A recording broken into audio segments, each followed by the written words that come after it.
Welcome to সেনাজ new blog. আজকে রমজান মাসের লাস্ট ইতিকাফ মসজিদত তারে মাইন্সের জন্যে ইফতার রেডি করা খাবে এজন্যে কাম টাম গেলে পটাপট সারাবে নিকসং ইতিকাফর মাইন্সের জন্যে যেন ইফতারটা জলদি করবে পাং। সেনাজকো চাটা বানিয়ে দিয়ে দিছং সকালে যে উইয়ে পটাপট খায়ানো।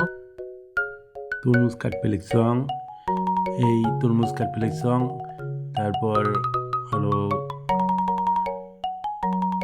তরমুজ কাটা শেষ হল, তরমুজ ছোট করে কাটি দিবে লিখছং। তারপরে শেহনাজ ফির কি করে লিখছে, শেহনাজ ফির বড়াই গিলে ধুবে লিখছে। ওই যে ইফতার সেহের কৃষক দিন যে মজা এতে কাপের মানুষক যে খোয়াম তাইলে নিয়ে যাবা লিখছং। শেহনাজও এসে লিখছে, বাবাও এসে লিখছে।